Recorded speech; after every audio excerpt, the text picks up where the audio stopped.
All right, 5-Minute Geek Show, episode 2. Sorry, British people. Episode 2. Got a pretty positive response last time, so it's enough for me to do another one. I'm not sure about this whole daily thing. I have had a lot of really interesting ideas happen over the last, 24 hours, but it's because I'm excited and geeking about it, so there's a whole ton of things I thought about talking about. Whether that's going to be ongoing or whether people are going to want to see this thing every day, I'm not sure. We're still figuring that thing out, but it was fun. We had a little bit of drama. Nobody has, cut my head off for talking about tabs versus spaces, so far we're doing well. So there's a million things I've been wanting to think about and talk about, but it's probably with only 4 minutes practically after doing all these forever intros, I have enough time to talk about maybe one thing, and sometimes not even a whole one thing. So let's talk about rapid application development and deployment. So I was like, hey, got a show, need a website, dnsimple.com, 5minutegeekshow.com, registered it, bought it, put the protection so people can't get my home address. Creepers. Forge, Laravel Forge, so forge.laravel.com. I went to an existing Linode server, but I could have spun a new one up really quickly. And I added the domain name, 5minutegeekshow.com. And then I created a GitHub repo for 5minutegeekshow.com, made it public. And then locally, I used the Laravel installer, and I said Laravel new 5-Minute Geek Show. And then I, changed the git ignore a little bit so it was actually appropriate for a product or project, not the Laravel repo. And then I maybe edited the README a little bit, pushed it up to GitHub, hooked the GitHub repo up to Laravel Forge. I said auto deploy to my website every single time I make a new push to the master repo.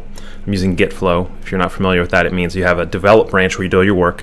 You have feature branches and chore branches and that kind of stuff that merge in your develop branch. And then when you're ready to release, you merge develop into master. And so every single time I push to master, push it up to the site, so auto deploy setup, serve it from the public directory, run my migrations, do my composer installation, although literally it was just a single page. There will be more, but right now it's a single page. So I hit push, I hit go on that, and then I edited the default hello file that Laravel comes with, kept their same styles, kept their same HTML, and basically just edited it to say, here's the GitHub link, here's the actual show thing. I put the show in a playlist in YouTube so that it's something people can more easily connect to. It looks like subscribing on YouTube is probably going to be the best way to do that, but I'm still interested in creative and interesting technical ways to solve the issue of how do people get video delivered to them. And I think YouTube subscriptions probably going to be high in the list, but it may not be the highest.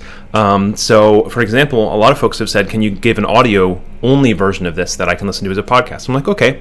So I switched from Camtasia, which I've liked in the past for screen recording, but folks told me to try out ScreenFlow, and it's so much better. Oh my gosh, it's so much better. The UI is better. I haven't actually seen the output, but the UI and the user experience is so much better. So I'm hoping that once I get into there, it's going to be easy to send to YouTube, and while it's sending to YouTube, I'll strip out the audio, and then I have to go through the whole heckling, terrible process of getting podcast up and running, and it's got to be fast. The whole point of this thing is that I can spin it out, I can move on with my day, but I know that there's podcast hosting services. So basically, my goal here is like, how fast can I go from idea to like podcast up and running, YouTube playlist up and running, website up and running. I want the website to have an embedded copy of the playlist from YouTube. Great. Go on to Packagist, grab whatever the top rated YouTube package is, and just throw it in there. So this whole kind of idea of like rapid application deployment to me is like especially for side ideas and open source things. It's all about how fast can I go from crazy idea in my head to like testable prototype. And testable prototype here is releasing videos in a way that people are going to consume them such that I can decide, is this actually a thing? Is this going to go somewhere? And that's why I really love PHP and Laravel and even Bootstrap, although I don't use it all that much, is because I can go from idea to implementation. I mean, I timed it on Twitter. From the moment I said I'm going to click buy on dnsimple to the moment it was propagating online, actual website live and running, 10 minutes. You can see that. You can go back and see the tweets. I would say I put it in the show notes, but I don't know about maintaining a show notes. Maybe that's too much work.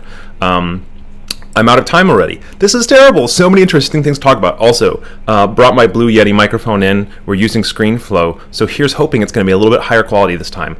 I don't have a theme song. A lot of people liked the thing that I did last time. It wasn't really a theme song. People had some set suggestions for some YouTube things, but I don't have them queued up. So thank you for coming to my show.